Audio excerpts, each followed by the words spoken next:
அஸ்ஸலாமு அலைக்கும். இப்போ முகமது சலீம் ராயப்பேட்டா. இப்போது சகோதரர் கேட்ட அதே கேள்விக்கு நம்ம தரப்புல இருந்து ஹஸ்ரத் என்ன பதில் சொல்லுங்க? தேங்க்யூ. அன்பானவர்களே, அவங்கள்ட்ட கேட்கப்பட்டது எப்படின்னு கேட்டால், பிஸ்மில்லாஹி அப்படின்னு மட்டும் போடுறீங்களே, இறைவனின் திருப்பெயரால் மட்டும் போடுறீங்களே, அது பிதாத்து அவங்க சொன்னாங்களே, அது சரிதானா அப்படின்னு கேள்வி. அவங்க பிதாத்து இல்லைண்டா இல்லை பிஸ்மில்லாண்டு எழுதியிருக்கிறாங்க நபி நாம ஸல்லல்லாஹு அலைஹி வஸல்லம், அல்லது குர்ஆனில் இப்படி இருக்குது அதனால பிதாத்து இல்லை அப்படின்னு சொல்லியிருந்தா அது நேரடியான பதில்.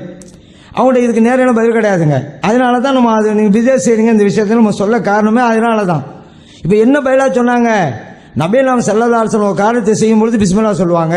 அவர் அதே அப்போ மேட்ரு ஒரு காரியத்தை செய்யும் பொழுது பிஸ்மில்லான்னு சொன்னால் போதுமா, பிஸ்மில்லாஹிர் ரஹ்மானிர் ரஹீம்னு சொல்லணுமா? அதுவா கேள்வி? இல்லை. அப்போ கேள்விக்கு பதிலே கிடையாது. அவங்க சொன்னதில் கேள்விக்கு பதில் இல்லை. அவங்க என்ன நினைக்கிறாங்களோ பூசி மொழியிட்டாங்க, அதுதான் உண்மை.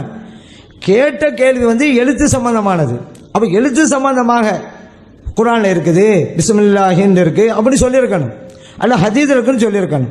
அவங்க சொல் சம்பந்தப்பட்டதான் பதிலாக கொடுத்துருக்குறாங்க. நம்மளும் சொல்லுவோம், நபி நாம ஸல்லல்லாஹு அலைஹி வஸல்லம் ஒரு காரியத்தை செய்யும் பொழுது பிஸ்மில்லா சொல்லியிருக்கிறாங்க.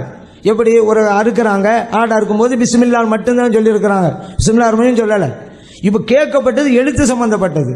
எழுத்துன்னு வந்துட்டா எந்த ஒரு சமயத்திலும் நபி நாம ஸல்லல்லாஹு அலைஹி வஸல்லம் வெறும் பிஸ்மில்லான்னு எழுதுனதே கிடையாது, பிஸ்மில்லாஹிர் ரஹ்மானிர் ரஹீம் தான் எழுதியிருக்கிறாங்க. எப்படி இது புகாரில் நீங்கள் பார்க்கலாம். ஹிரக்கல் மன்னருக்கு கடிதம் எழுதுறாங்க, அதில் பிஸ்மில்லாஹிர் ரஹ்மானிர் ரஹீம் எழுதி தான் அனுப்புகிறாங்க. ஸல்லல்லாஹு அலைஹி வஸல்லம் எந்த ஒரு கடிதத்தில் பிஸ்மில்லா மட்டும் எழுதினாங்களா? கிடையாது. எழுத்துன்னு வரும்பொழுது அப்படி தான் செஞ்சாங்க. சரி, இது ஹதீஸ் ரீதியெல்லாம் ஆதாரம் புகாரில் இருக்குன்ட்டோம். குர்ஆன் பார்த்துட்டா கூட இன்னஹு மின் சுலைமான் வ இன்னஹு பிஸ்மில்லாஹிர் ரஹ்மானிர் ரஹீம், சுலைமான் அலைஹிஸ்ஸலாம் எழுதுறாங்க கடிதம், அவங்க பிஸ்மில்லாஹிர் ரஹ்மானிர் ரஹீம் சொல்லி தான் எழுதுறாங்க. கேட்கப்பட்டது எழுத்து சம்பந்தப்பட்டது. எழுத்து சம்பந்தப்பட்டமா வரும்பொழுது குர்ஆனா இருந்தாலும் ஹதீஸா இருந்தாலும் பிஸ்மில்லாண்டு இல்லை, பிஸ்மில்லாஹிர் ரஹ்மானிர் ரஹீம் தான் இருக்குது. ஆனால் சொல்லப்பட்ட பதில் என்ன, ஒரு காரியத்தை செய்யும் பொழுது உள்ளதுக்கு பிஸ்மில்லா இருந்தாலும் இருக்குதுங்கிறாங்க. எதா இருந்தாலும் நபி வழி எதுவோ அதுவே தான் நாங்கள் செய்வோம், இதில் நாங்கள் பெசாக மாட்டோம்னு சொன்னால் சொல்லு சம்பந்தப்பட்ட மேற்றை எழுத்து சம்பந்த மேற்றுக்கு ஏன் கொண்டு வந்தீங்க? சரி, நபி நாம ஸல்லல்லாஹு அலைஹி வஸல்லம் எழுத்துக்கும் அப்படி எழுதலாம்னு சொன்னா ஒரு தடவை எழுதியிருப்பாங்களா இல்லையா? அப்பதான் காமிக்கணுமே, இல்லைங்க. ஆனா இந்த ஹுதைபியா உடன்படிக்கையில கூட பிஸ்மில்லாஹிர் ரஹ்மானிர் தான் எழுதப்பட்டது. அப்ப அவங்க தர குறைஷில உள்ளவங்க என்ன சொன்னாங்க, என்ன இப்படி எழுதுறீங்க, பிஸ்மிக அல்லாஹும்மன்னாங்க. அதுக்கு என்ன அர்த்தம், இறைவனே உனது திருப்பெயரால். அப்ப அந்த ஐயாமுல் ஜாஹிலியா காலத்து மக்களுடைய கலாச்சாரம் அது உன் திருப்பெயரால். என்ன அது உன்னு இருக்குது, செகண்ட் பர்சனா இருக்கு. இவங்க இறைவனின் திருப்பெயராண்டு தேர்ட் பர்சனா வச்சுக்கிறாங்க. ஆனா அதே தான் சேமா இருக்கு. அப்ப இறைவனின் திருப்பெயரால் அப்படிங்கிறது அவங்களுடைய கலாச்சாரம், பிஸ்மில்லாஹிர் ரஹ்மானிர் ரஹீம் அப்படிங்கிறது இஸ்லாமிய கலாச்சாரம். அதனாலதான் இப்படி எழுத நம்ம சொல்றோம். அதே நேரத்தில் இந்த 7 லெட்டர் போறாங்களே, அது பிஸ்மில்லா ஆகுமா? பிஸ்மில்லா ஆகாதுங்க. அதை நீங்க நினைவில் வைங்க. அடையாள குறியீடாக எந்த எண்ணை நீங்க வச்சுட்டு போகலாம். இப்போ நீங்க ஒரு பேங்க் போறீங்க, உங்களுக்கு டோக்கன் ஒரு நம்பர் தருவான், உங்க பேர் அப்துல் காரா இருக்கும், அவன் 15 கூப்பிட்டோன்னே நீங்க போயிருவீங்க. நீங்க 15 கிடையாது, அந்த இடத்துல 50ங்கிறது உங்களுக்கு அடையாள குறியீடு. ஜெயிலில் இருக்கிறவனுக்கு ஒரு அடையாளம் கொடுப்பாங்க, ஒரு நம்பர் கொடுப்பாங்க. அதே போல ஏடிஎம் கார்டுக்கு ஒரு நம்பர் கொடுப்பாங்க. அந்த நம்பருங்க அவராக மாறிட மாட்டாரு, அடையாள குறியீடு. 786ங்கிறது அடையாள குறியீடாக வேண்டுமானா நீங்க சொல்லலாம், நான் பிஸ்மில்லாஹிர் ரஹ்மான் எழுதுறதுக்கு அடையாளமா போட்டுக்கன்னு சொல்லலாமே தவிர என்றைக்கும் 786 பிஸ்மில்லா ஆகாது. ஒரு ஆள் ஒரு காரியத்தை செய்யும் பொழுது 786 சொன்னா பிஸ்மில்லா ஆகுமா? ஒரு காலம் ஆகாது. பிஸ்மில்லாஹிர் ரஹ்மானிர் ரஹீம் சொன்னாதான் பிஸ்மில்லா. அது அல்லாம நீங்க 786 போட்டாலும் சரி, எதை போட்டாலும் சரி, அது பிஸ்மில்லா ஆகாது. அப்படிங்கிறது தான் நம்முடைய கொள்கை. அதனால இது யஹூதி சித்தாந்தம் அப்படிங்கிறது, நம்ம தான் பிஸ்மில்லாவே இல்லைங்கிறோமே, அதனால அந்த இது நமக்கு வராதுங்க.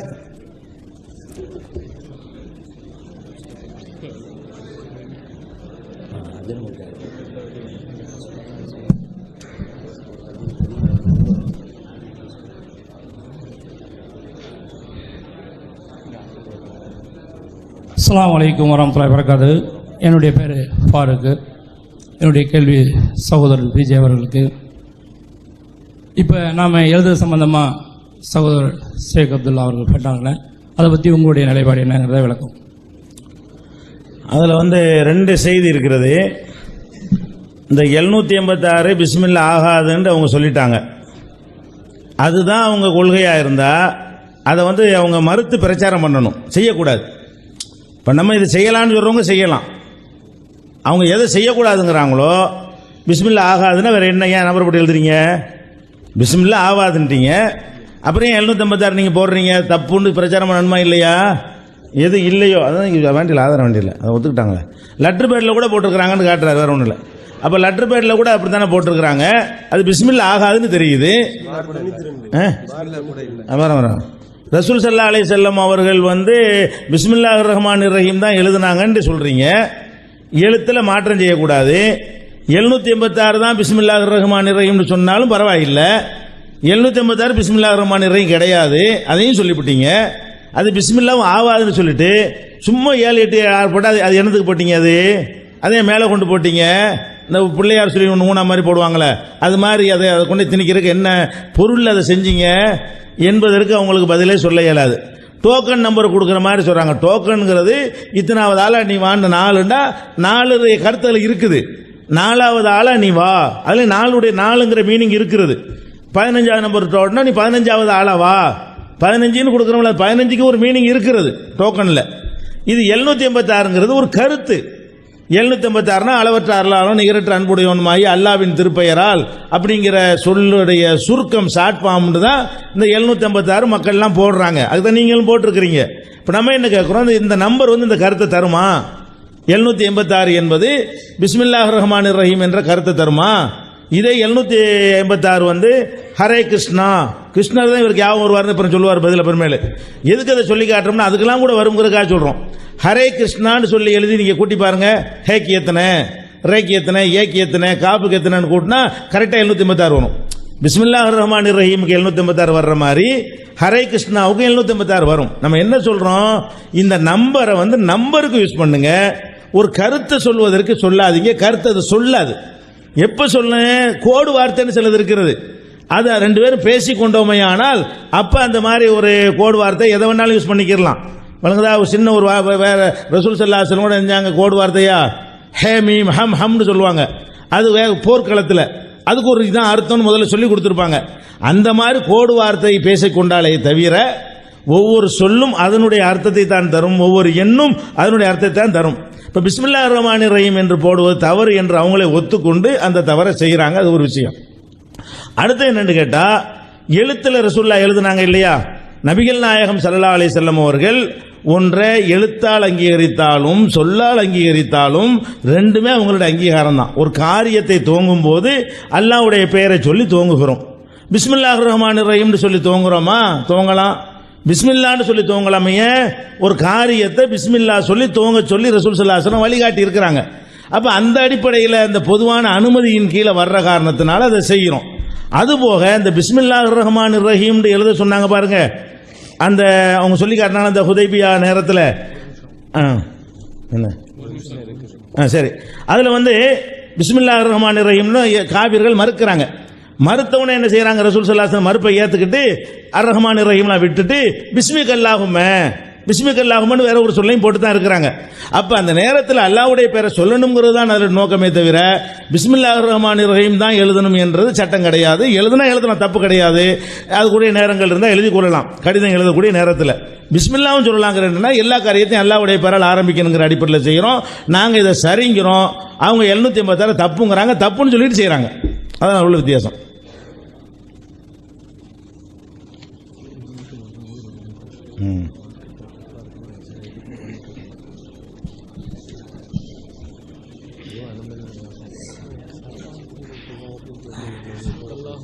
அஸ்ஸலாமு அலைக்கும்.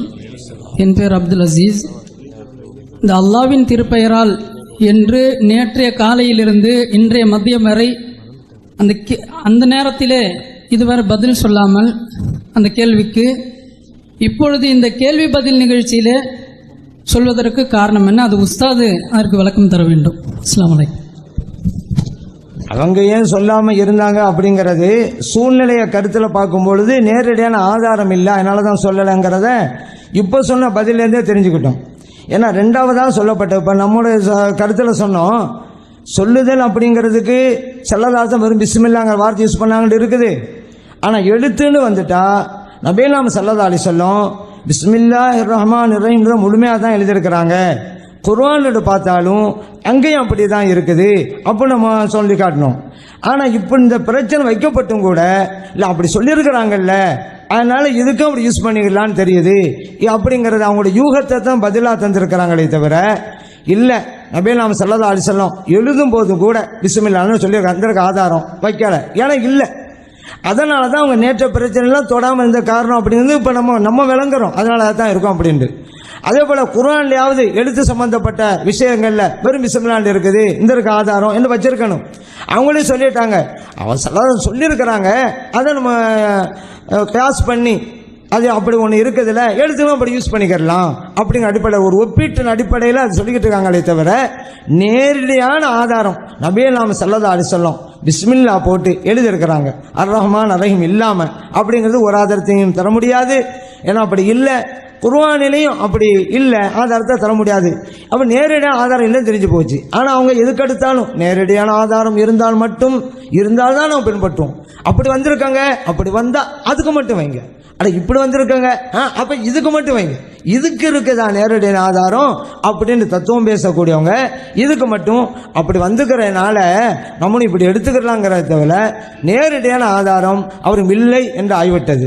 அதே போல் இந்த ஹரே கிருஷ்ணா சொன்னாங்க, நம்ம தெளிவுபடுத்திட்டோம். 7-8 ஒரு அடையாள குறியீடு, அந்தந்த இடத்துக்கு ஒரு அடையாள குறியீடு.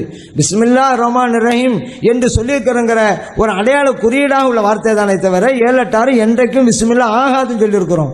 இது சம்பந்தமான கேள்வி பதிலில் கூட பிரச்சாரம் பண்ணி சொன்னாங்கல்ல, பிரச்சாரத்தில் கூட நம்ம தெளிவாக சொல்லியிருக்கிறோம். 7-8 பிஸ்மில்லா ஆகல, எதுக்கெல்லாம் பிஸ்மில்லாஹ் ரஹ்மான் ரஹீம் சொல்லணுமோ அந்த வார்த்தையை தான் சொல்லணும். இது பிஸ்மில்லா ஆகாது, அந்த தரத்தில் இல்லை. அடையாள குறியீடு ஒரு கடிதத்தில் எழுதுவோம், பிஸ்மில்லாஹ் ரஹ்மான் இருக்கும், எங்காத்துக்கு குப்பை கருத்தோட்டில் கொண்டு போய் போடுவாங்க. அப்போ அது ஒரு வசனத்தில் இருக்கக்கூடிய ஒரு வார்த்தை, அப்போ அது அவமதிக்கப்படுது. அதனால பிஸ்மில்லாஹ் நம்ம சொல்லிட்டோம், சம்பந்தப்பட்டவருக்கு நான் பிஸ்மில்லாஹ் சொல்லி தான் எழுதுறேன், ஒரு அடையாள குறியீடு வார்த்தை தான்.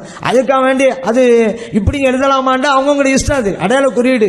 ஆனால் இதுக்கு ஹரே கிருஷ்ணா வருது அப்படின்னு பார்த்தா, நான் ஏற்கனவே சொன்னேன்ல, ஒரு அப்துல் காருக்கு அடையாள அட்டையாக பேங்கில் 15 நம்பர் கொடுத்துருப்பாங்க, அதே 15 நம்பர் ஒரு கிருஷ்ண ஐயருக்கும் கொடுத்துருப்பாங்க. அதனால கிருஷ்ண ஐயர் அப்துல் கார் ஆக முடியுமா? அல்ல அப்துல் கார் கிருஷ்ண ஐயர் ஆகிடுவாரா? அந்த இடத்துல இந்த நேரத்தில் 15 அப்துல் கார் 15 நம்பர் அப்படின்னு சொன்னால் அப்துல் கார் விளையாந்துருவாரு. கிருஷ்ணய்யருக்கு அது சொல்லப்பட்டாக்கா கிருஷ்ணய்யர் வந்துருவாரு. ஒரு அடையாள வார்த்தை தான், நாளைக்கு வேற ஒன்று மாறலாம். அதுவும் இல்லை, இதே 7-8 மாற்றிட்டு பிஸ்மில்லாஹ் ரஹ்மான் என்கிறதுக்கு இந்த என்ன அடையாளம் கொள்ளலாமாண்டு யாராவது முடிவு பண்ணா கூட அப்படி வச்சுட்டு போகலாம். இது அவங்களோட இஷ்டத்தை பொறுத்தது. ஆனால் 7-8 என்றைக்கும் பிஸ்மில்லாஹ் ஆகாது. நம்ம ஏன் கொடுத்துருந்தோம்னா அடையாள வார்த்தையாக தான். அடையாள வார்த்தைங்கிறது எதை வேண்டுமானாலும் எப்படி வேணாலும் வைக்கலாம், இதுக்கு எந்த தடையும் கிடையாது. அப்படி தடை இருந்திருந்தா எங்கெல்லாம் அடையாள குறியீடு கொடுக்குறாங்களோ அதுக்கெல்லாம் கூட நம்ம சொல்லணும். அந்த டோக்கன் நம்பர் தந்தா கூட அதெல்லாம் வேணாங்க எம்பர் அப்துல் கார்னு சொல்லணும். ஆனால் அடையாள குறியீடு கூடணும் அவங்களும் ஒப்புக்கொள்றாங்க. அடையாள குறியீடு ஒரு வார்த்தை தானே தவிர அது என்றைக்கும் பிஸ்மில்லாஹ் ஆகாது என்பதான் உண்மை. இதை பல கேள்வி பதிலே நம்ம விவரிச்சிருக்கிறோம் மக்களுக்கு.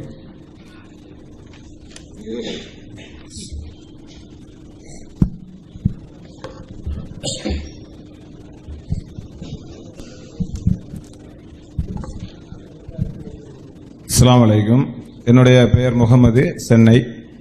என்னுடைய கேள்வி பி ஜெயின்லாவுதீன் அவர்கள்ட்ட. என்னுடைய கேள்வி என்னன்னு சொன்னா, ஜேக் அப்துல்லா ஜமாலி அவர்கள் அந்த அவுலியாக்களுக்கு பார்வை மற்றும் கேள்வி இது சக்திகள் இருக்குது அப்படின்னு அவங்க சொன்னாங்க. அந்த பார்வை கேள்வி சக்தி இருப்பது என்பது அல்லாவுக்கு நிகரா நாங்க ஒப்பிடவே இல்லை அப்படின்னு சொன்னாங்க. அல்லாவுக்கு அந்த மாதிரி பண்புகள் அல்லாஹ் யாருக்கும் கொடுக்கவே இல்லைங்கிறதுக்கு ஒரு ஆதாரத்தையாவது உங்களால காட்ட முடியுமா அப்படின்னு கேட்டாங்க. நீங்க குர்ஆன் வசனத்தை நீங்க சொல்லி கொடுத்துட்டே இருந்தீங்க. குர்ஆன் வசனம் என்ன?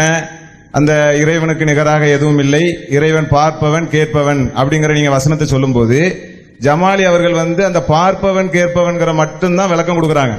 இறைவனுக்கு நிகராக இல்லைங்கிற அந்த வார்த்தையை வச்சு அவங்க என்ன செய்யல, பொருள் கொடுக்கல. அந்த அடிப்படையில் தான் நீங்க கேள்வியை கேட்டீங்க. அது இல்லாம இறைவனுக்கு நிகராக பார்ப்பவன் அப்படின்னு சொன்னா ஒரு எல்லை இருக்கும் அப்படின்னு நீங்க கேள்வி கேட்டீங்க. அந்த எல்லையை நாங்க நிர்ணயம் பண்ணிட்டோம், அது உலகம்தான் அப்படின்னாங்க. அப்போ உலகம்தான் அந்த எல்லைங்கிறதுக்கு உங்களுக்கு என்ன வகையா வந்துச்சு நீங்க கேள்வி கேட்டீங்க. அதுதான் அந்த வார்த்தையினுடைய அடிப்படையா தெரியுது. ஆனா அவங்க பதில் சொல்லாம மறுக்கிறாங்களே, அது என்னன்னு எனக்கு புரியல. அப்பவே சொன்னோம், இந்த மாதிரி விமர்சனம் பண்ண ஆரம்பிச்சா 2 கருத்திலும் அப்படி வரும். கேள்வி மட்டும் வைங்கன்னா அப்பவே சொன்னோம். இது ஒரு வழி பாதை இல்லை. இதே இங்கே உள்ளவங்களும் அப்படி செய்ய ஆரம்பிச்சிடறாங்க. அது பயானா போதும், அவங்க பேச நாங்கள் கேட்க முடியாது இருக்கும். அப்படி இல்லாமல் கேள்வியை கேளுங்க, அது பதில் தரப்படும். அதான் சொல்லப்பட்டு விட்டுச்சு. ஏன் அந்த வரமுறையை மீறுறீங்க? ஒப்பந்தத்தில் இப்படி இருக்குன்னு சொல்லிட்டோம்ல, கேள்வி நேரம்ண்டு உங்கள் கருத்துக்களையெல்லாம் நீ வெளியில் போய் சொல்லிக்கிறேன்னு சொல்லிட்டோம்ல. இந்த வாசலை இப்போ திறந்து விட்டீங்களாக்கா 2 அணியில் அப்படி நடந்துக்கிட்டே இருக்கும். அவங்க பேசுவாங்க, நாங்கள் கேட்டுக்கிட்டே இருக்க வேண்டியது தான். இதுக்கு ஒரு எல்லை இல்லாமல் போயிடும். கேள்வி மட்டும் கேளுங்க. அது எந்த கருத்து சொல்லி வேணாலும் கேளுங்க. நீங்கள் ஒரு கருத்து அவங்க அப்படி சொன்னாங்க, நீங்கள் இப்படி கேட்டீங்க, அதான் வேணாம், எல்லாம் கேட்டிருக்காங்க, இதை போய் பார்க்க போகிறாங்களே, அதே நேரத்தை வேஸ்ட் பண்ணுறீங்க. இருக்க நேரத்தை பயன்படுத்துங்க ஒழுங்கா. நல்ல அறிவுரையை சொல்லியிருக்கிறாங்க. ஆனால் இதை எப்போ சொல்லியிருக்கணும்னு கேட்டால் நல்லதான், கரெக்டு தான். அது உங்கள் சகோதரர்கள் ஆரம்பித்தாங்க, அது மாதிரி போட்டு பார்த்தா தெரியும். அவங்க கேள்வியை கேட்காம அவங்க இதே மாதிரியா 2 தடவை கேட்டாங்க. அப்போ சும்மா இருந்துட்டீங்க. இது நானே சொல்லியிருப்பேன், இப்படி கேட்காதீங்க, விளங்குதா? நம்ம ஆளுக்கு அப்படி சொல்லும்போது கண்ட்ரோல் பண்ணால் தான் கரெக்டாக இருக்கும். இனிமேல் இது மாதிரி கரெக்டாக கேள்வி மட்டும் கேளுங்க. அவங்க என்ன கேட்குறாங்கன்னு கேட்டால், அதாவது முக்கியமான ஒரு பாயிண்ட், அவன் கேட்பவன் பார்ப்பவன், இதைத்தான் நம்ம ஆதாரமாக காட்டணும் அப்படின்னு திரும்ப திரும்ப ஷேக் அப்துல்லா அவங்க சொன்னாங்க. முக்கியமாக நம்ம ஆதாரம் காட்டினது அவனை போல எதுவும் இல்லைங்கிறது. அந்த ஆயத்து 2 பார்ட்டு கொண்டது.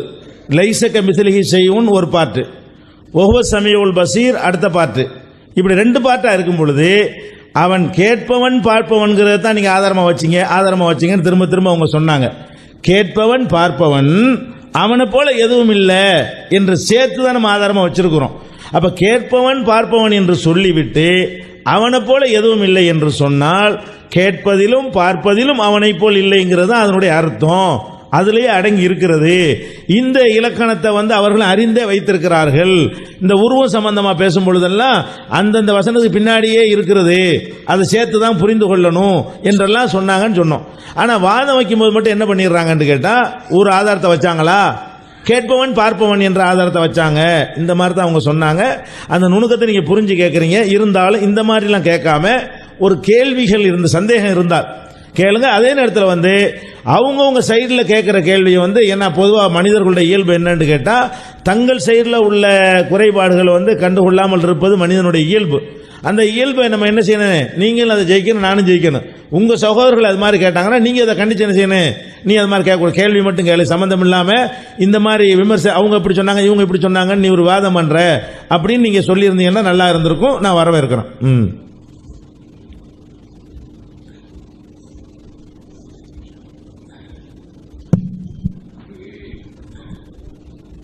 அஸ்ஸலாமு அலைக்கும் வரஹ்மத்துல்லாஹி வபரகாத்துஹு. என்னுடைய பெயர் KM சையத் இஸ்மாயில், ஊர் காயல்பட்டினம். என்னுடைய கேள்வி சகோதரர் PJ அவர்களுக்கு, உங்களுடைய வாதத்தின் அடிப்படையில் நபி ஸல்லல்லாஹு அலைஹி வஸல்லம் அவர்களுடைய கபருக்கு முன்பு நின்று கொண்டு யா முஹம்மது என்று அழைத்தால் அது ஷிர்கு, அப்படி அழைக்கக்கூடியவர்கள் முஷ்ரிக்கு என்று உங்களுடைய வாதம். அப்படி என்றால் என்னுடைய ஒரு கேள்வி, ஒரு ஹதீஸ் வருகின்றது, வல்லதி நஃப்சு அபில் காசிமி பியதிஹி லயன்ஸிலன்ன ஈஸா இப்னு மர்யம இமாமன் முக்ஸிதா வஹக்கமன் ஆதலா فلا يكسرن الصليب ولا يقتلن الخنزير ولا يصلحن ذات البين ولا يذهبن الشحناء ولا يعرضن عليه المال فلا يقبله ثم لئن قام على قبري فقال يا محمد لأجيبنه قال رسول الله صلى الله عليه وسلم. இந்த ஹதீஸினுடைய விளக்கம் உங்களுக்கு தெரியும், இருந்தாலும் சுருக்கமாக சொல்கிறேன். மரியம் அலைஹிஸ்ஸலாத்து வஸ்ஸலாம் அவர்களுடைய மகன் ஈசா அலைஹிஸ்ஸலாத்து வஸ்ஸலாம் அவர்கள் வருவார்கள், முக்ஸித்தான இமாமாக வருவார்கள், ஆதிலான இமாமாக வருவார்கள். பின்பு சில அந்த குருசுகளை, அதாவது குருசுகளை என்ற மலையாள வார்த்தை, ஒரு நிமிஷம், சிலுவைகளை அவர்கள் உடைப்பார்கள். பின்ன மக்களுக்கு இடையில் உள்ள பிணக்கத்தை எல்லாம் நீக்குவார்கள் என்று சொல்லிவிட்டு நபி ஸல்லல்லாஹு அலைஹி வஸல்லம் அவர்கள் சொல்லுகிறார்கள், பின்பு அவர்கள் என்னுடைய கபருக்கு அடுத்து நின்று கொண்டு யா முஹம்மது என்று அழைத்தால் நிச்சயமாக நான் பதில் சொல்லுவேன் என்று நபி ஸல்லல்லாஹு அலைஹி வஸல்லம் அவர்கள்.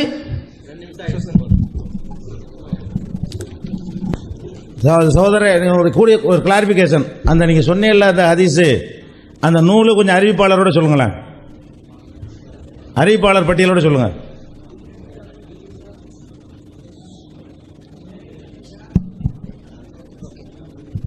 ஜிசாக்கல்லாஹு ஹைர்.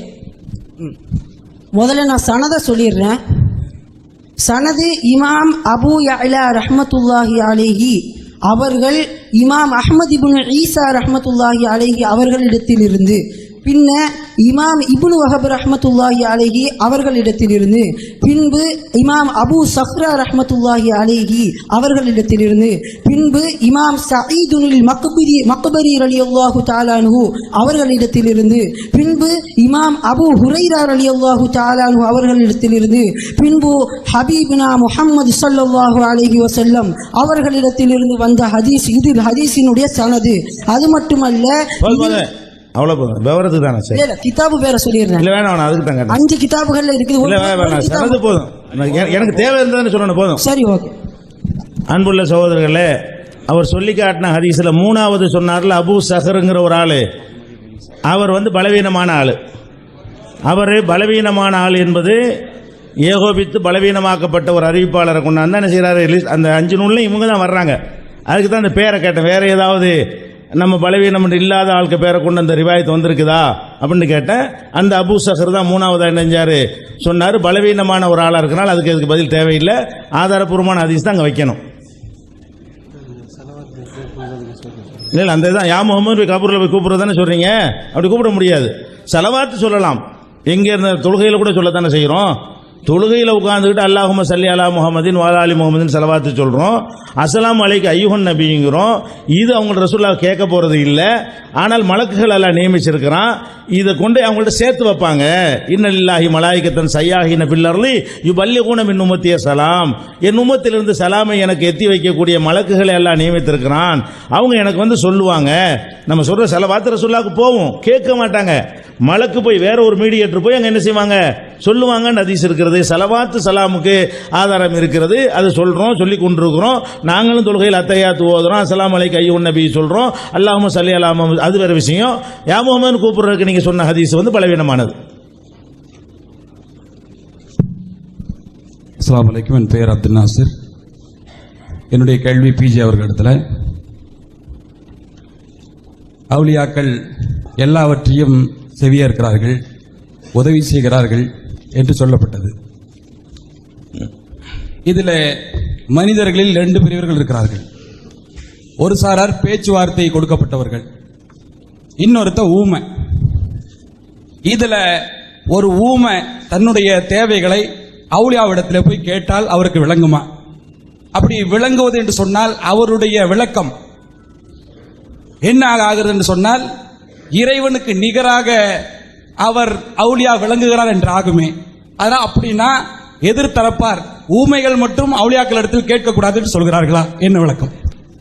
ஏன் தானே கேட்குறிய? ஆமாம். அதாவது அவங்க ஊமையை உதாரணம் காட்டி சொல்றாங்க. ஒரு ஊமை கேட்கிறாரு, ஊமைக்கு பாஷை இல்லை, மனசுல தான் கேட்பாரு. அதையெல்லாம் அவங்க அறிஞ்சு கொள்வார்கள் என்று சொன்னால் அல்லாஹ் மாதிரி வருது அப்படிங்கிறாங்க. அதுல மட்டும் வரல, நல்ல விளங்கிக்கிறங்க. ஊமையில மட்டும் வரல, ஊமை இல்லாதவர் கேட்டா கூப்பிட்டா கூட அது வருது, அல்லாஹ் மாதிரி தான் வருது. ஏன்னாட்டா அன்லிமிட்டா தான் சொல்றீங்க, எல்லை இல்லாமல் அவர் கேட்கக்கூடியவர்னு தான் அதுக்கு அர்த்தம். பூமி வரைக்கும் ஆணம் வரைக்கும் நீங்க சொன்னாலும் அதுக்கு எந்த விதமான ஆதாரமும் காட்ட முடியாது. எல்லாருமே என்ன அர்த்தத்தெல்லாம் யூஸ் பண்றாங்க, அவுலியா அல்லாஹ் மாதிரி கேட்பார். நம்ம பாட்டு எங்க இருந்து கேட்கலாம், யார் வேணாலும் கேட்கலாம், எவ்வளவு தொழில இருந்தாலும் கேட்கலாம், எந்த நேரத்திலையும் கேட்கலாம், எவ்வளவு குறைஞ்ச சத்தத்திலையும் கேட்கலாம். அல்லாஹ் எப்படி நம்ம பேச்சை கேட்பானோ அந்த மாதிரி தான் கேட்பாரு நம்பிக்கை இருக்குது. அந்த பொதுவான நம்பிக்கையை சிறுக்குன்னு சொல்லும் பொழுது ஊமையை பிரத்தியமா குறிப்பிட்டு காட்ட தேவையில்லை, அடிப்படையாக தான் சிறுக்குன்ட்டமே. இந்த ஊமை மட்டும் தான் சிறுக்குங்கிற மாதிரி நம்ம காட்ட வேணாம். ஊமை கூப்பிடுறதுலையும் சிறுக்கு வரும், ஊமை இல்லாத மற்றவங்க கூப்பிட்டாலும் அது சிறுக்கு தான். ஏன் அவர் கேட்க அல்லாஹ்வுடைய கேள்வி மாதிரி அங்கே வந்து விடுகிறது. எல்லாரும் கூப்பிடும்போது அவர் கேட்பார்னு சொன்னாலே அல்லாஹ் கேட்குறாங்கிறது வந்து விடுறதுனால அடிப்படையே நம்ம அந்த சிறுக்குங்கிறது நிறுவி இருக்கிற காரணத்தினால் ஊமையை குறித்து கேட்ட வேண்டிய தேவை கிடையாது. ஊமை அழைத்தாலும் சிறுக்கு தான், ஊமை மனசால இறந்தவர் அழைச்சாலும் சிறுக்கு தான், ஊமை இல்லாதவர் வாய் திறந்து அழைச்சாலும் சிறுக்கு தான்.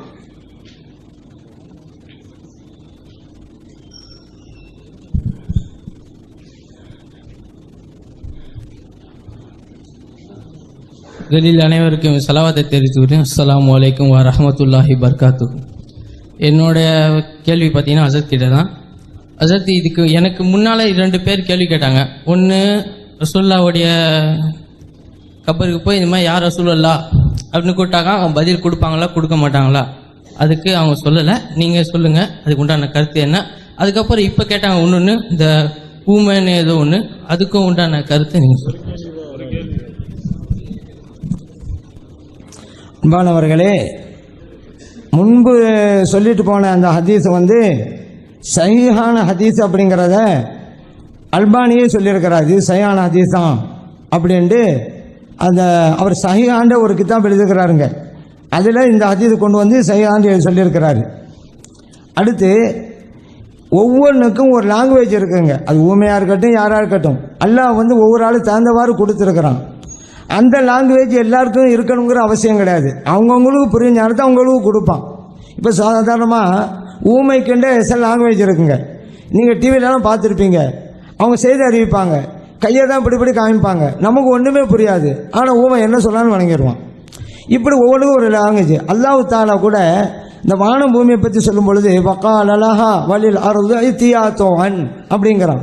இந்த வானத்துக்கும் பூமிக்கும் அல்லாஹ் சொன்னால் எனக்கு வழிபட்டு வாங்க, எனக்கு வழிபடுங்க.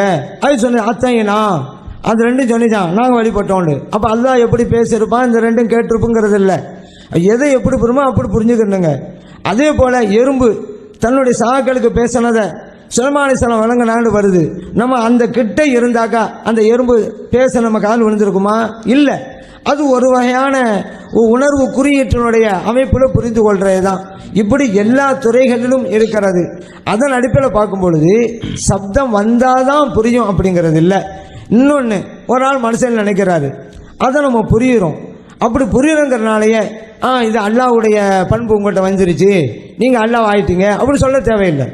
ஏன்னா அல்லாஹ் சிலருக்கு அந்த ஞானத்தை கொடுப்பான் அப்படிங்கிறத நபி நாம் ஸல்லல்லாஹு அலைஹி வஸல்லம் அவரோட ஹதீஸ் மூலம் வந்திருக்குதுங்கிறத விவாதத்தில் கூட குறிப்பிட்டோம். உங்களுடைய பயபக்தி எப்படி இருக்குங்கிறது எனக்கு நன்றாக தெரியும் அப்படின்ட்டு நபி நாம் ஸல்லல்லாஹு அலைஹி சொல்கிறாங்க. இது புகாரில் இருக்குது. பயபக்திங்கிற உள்ள சம்பந்தப்பட்டது தான்.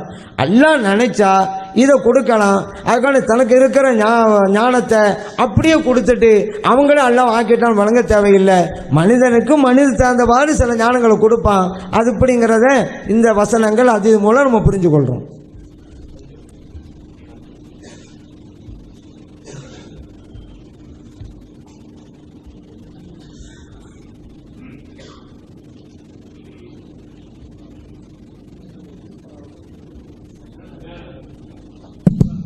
அஸ்ஸலாமு அலைக்கும். முகமது சாதிக், சென்னை.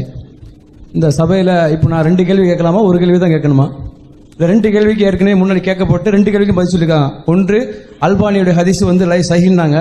அப்புறம் இன்னொரு கேள்விக்கும் பதில் சொல்லியிருக்கிறாங்க. அதனால் நான் இப்போ 2 கேட்கணுமா 1 கேட்கணுமா? நீங்க மட்டும் 2 கேட்டுருங்க, இனிமே 1 கேளுங்க. அவர் கேட்டதுனால சரி இனிமே 1 கேளுங்க. எல்லாரும் இப்போ வந்து 1 தான் கேட்கணும்னு ஒப்பந்தத்தில் இருக்குது. அவர் 2வது கேள்வி தான் கேட்டாரு. 2 கேள்விக்கும் பதில் சொன்னாங்க. ஆமா, 2க்கு பதில். அதனால அந்த அல்பானி ஹதீஸ் வந்து சஹீன்னு சொன்னாங்க. அது சஹியாங்கிறத நீங்க தெளிவுபடுத்தணும். அடுத்து வந்து இந்த ஹூக்லின்னு சொன்னாங்க. இந்த ஹூக்லிங்கிறது அவுலியாவா? அது யாரு கேட்டா கிடைக்குமா? அவர் எத்தனை பேரும் பார்க்கலான்னு சொன்னாங்களே, அது எவ்வளவு தூரத்துல இருந்து பார்க்கலாம், எவ்வளவு பேரும் பார்க்கலாம்னு சொல்றாங்களே, அது ஹூக்லிங்கிறது ஆக்சுவலா யாரு? இப்ப எனக்கு தேவை இருக்கு, நான் கேட்டா கிடைக்குமா? இங்க இருந்துகிட்டு ஹூக்லியே எனக்கு ஒரு 50 ரூபா கொடு, 100 ரூபா கொடு, எனக்கு பிள்ளைய கொடு, ஹூக்லியிட்ட கேட்டா கிடைக்குமா? இந்த ஹூக்லினா யாருங்கிறத சகோதரர் பிஜே அவர்கள் விளக்குமாறு கேட்டுக்கொள்கிறேன். அதாவது ஹூக்குலி கிடையாது, கூகுள்னு சொன்னா அது ஒரு சர்ச் என்ஜின். அதாவது தேவையான விஷயங்களை தேடி எடுப்பதற்கு உரிய ஒரு இணையதளம். அதில் பல செய்திகளை தொகுத்து உள்ள வச்சிருப்பாங்க. நம்ம அந்த தலைப்பில் உள்ள செய்தியை தேடணும்னு சொன்னா அதில் தொகுத்து வச்சு இருந்தாங்கன்னா கிடைக்கும், தொகுத்து வைக்கலைன்னா கிடைக்காது. ஆனால் அந்த கூகுளில் போய் தேடி எடுக்கிறது இருக்குல்ல, அது கன்ஃபார்மாக எது கிடைக்கிறதோ கண்ணு முன்னாடி ஆதாரம் இருக்கிறதுனால அதுக்கு வந்து குர்ஆன்ல ஆதாரம் கேட்க வேண்டியதில்லை. ஒரு செய்தியை தகவல் டைப் பண்ணுறோம், ஃபைண்ட் பண்ணுறோம், உடனே அந்த தகவல் வருது, கண்ணு முன்னாடி கிடைக்கிறது. கண்ணு முன்னாடி அந்த தகவல் வரும்னு சொன்னால் இதுக்கு என்ன ஆதாரம்னு கேட்கக்கூடாது, வருது. ஆனால் இறந்து போனவன்கிட்ட கேட்கறது வந்து ஆதாரமே கிடையாது. இவங்க நினைக்கிறாங்க அப்படி, அங்கேருந்து வருதுன்னு தப்பாக நினைக்கிறாங்க. அதுக்கு தான் ஆதாரம் கேட்கணுமே தவிர கூகுளில் கிடைக்கிறதா கண்ணு முன்னாடி தெரியுதே. இப்போ அடித்து எடுத்து காட்டிடுவோமே என்னென்ன தகவல் அதில் வச்சிருக்கிறானோ தரும். வைக்காத தகவல் கிடைக்குமா? கிடைக்காது. வச்ச தகவல் கிடைக்கும். அவர் சொல்றபடி பார்த்தோம்னு சொன்னா இந்த இறந்து போனவங்களை கூப்பிடுறத விட கூகுளை கூப்பிடுறது ஒரு வகைக்கு பரவாயில்லை. ஏன்னா கன்ஃபார்மா உள்ள விஷயங்கள் அதுல கிடைக்கிற விஷயங்கள் எல்லாம் கன்ஃபார்ம் உறுதி செய்யப்பட்டது. இதுல உள்ளதெல்லாம் ஆதாரம் இல்லாம அவர்களா தப்பாக நினைத்து கொண்ட ஒரு விஷயம் என்கிற அடிப்படையில் அதை நீங்க என்ன செய்யணும், புரிந்து கொள்ளணும். அடுத்ததாக இந்த அல்பானி அவர்கள் ஒரு அந்த ஹதீஸ சஹீஹ் என்று சொன்னாங்க. அல்பானி அவர்கள் சஹீஹ் என்று சொன்னது ஒரு ஆதாரம் கிடையாதுங்க. அபூ ஸஹர்ங்கிறவர் நினைவாற்றல் குறைந்தவர், அதனால மின் ஹிபலி ஹிபுல்ஹி அந்த ஹிபுலில் அவர் சரியில்லைன்னு ஆதாரம் இருக்கும் பொழுது அதுக்கு மாற்றமா என்ன செய்யறாரு, அந்த விமர்சனங்களை கவனிக்காம அல்பானி சஹீஹ் என்று சொல்லியிருப்பாரே. ஆனால் நாங்கள் அல்பானி சஹீஹ் என்று சொன்னதையெல்லாம் சஹீஹ் என்று நாங்கள் ஏற்றுக்கொண்டவர்கள் கிடையாது, ஏற்றுக்கொள்ளவும் கூடாது. அவர் எதை சஹீஹ் என்று சொல்கிறாரோ அது சரியானது தானான்னு ஆய்வு செஞ்சு தான் ஏற்றுக்கொள்ளணும். இதை நாங்களே எங்களுடைய பல நூல்களில் நினைஞ்சிருக்கிறோம், பல ஆய்வுகளில் அல்பானி இதை சஹீஹ் என்று சொல்லியிருக்கிறாரு, சஹீஹ் இல்லை பலவீனமான ஹதீஸை தான் அவர் சஹீஹ் என்று சொல்லியிருக்கிறாரு என்று நிறைய ஹதீஸுகள் சம்பந்தமாக நாங்களே அதை மறாய்வு செய்து காரணத்தோடு சொல்லியிருக்கிறதுனால அது அல்பானி சஹீஹ் என்று சொல்வது அதுக்கு போதுமானது கிடையாது. இனிமே ஒரு கேள்வி, தயவுசெய்து நம்ம ஒரு கேள்வி கேளுங்க.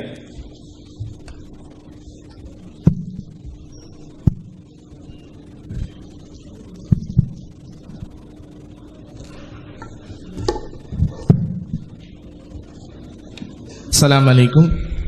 என் பேர் முகமது யாசின். ஜும்மா குத்துபாவை தமிழில் ஓதலாம் என்ற விவாதத்தில் பிஜே சகோதரர் ஒரு ஆயத்தை கொண்டு வந்தாங்க.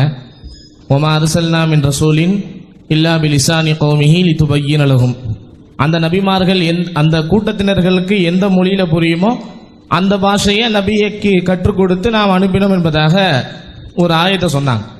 இப்போ இந்த அடிப்படையில் தமிழில் ஓதலான்ற மாதிரி சொன்னாங்க.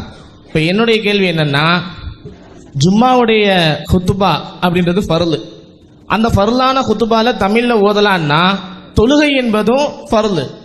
அந்த தொழுகையில் சூறாக்களை தமிழில் ஓதலாமா? அரபு நாட்டில் இருக்க ஆங்கில நாட்டில் இருக்கக்கூடியவங்க ஆங்கிலத்தில் ஓதலாமா? ஃபார்சி மொழி பேசுகிறவங்க ஃபார்சி மொழியில் ஓதலாமா? இப்படி ஓதனா தொழுகை கூடுமா? இதற்கு சரியான பதிலை சொல்லணும். கேள்வி யார்கிட்ட? உஸ்தாத் அவர்களிடத்தில். அன்பார்ந்த பெரியவர்களே, சகோதரர் அவர்கள் ஹுத்பாங்கிறது வணக்கத்தின் அடிப்படையில் உள்ளது, அதை இன்னொரு லாங்குவேஜில் செய்யலாமான்னு கேள்வி வச்சிருக்கிறாங்க. இப்போ நபிகள் நாயகம் ஸல்லல்லாஹு அலைஹி வஸல்லம் பொதுவாக தொழுகை சம்பந்தமாக சொல்லும் பொழுது சல்லு கமா ராய்த்துமூனி உசல்லி அப்படின்ட்டாங்க. நான் தொழும்போது எப்படி பார்க்குறீங்களோ அந்த மாதிரி செய்யுங்கன்ட்டாங்க. இப்போ நபிகள் நாயகம் ஸல்லல்லாஹு அலைஹி வஸல்லம் ஜும்மா தொழுகையில் 2 குத்பா நடத்துகிறாங்க.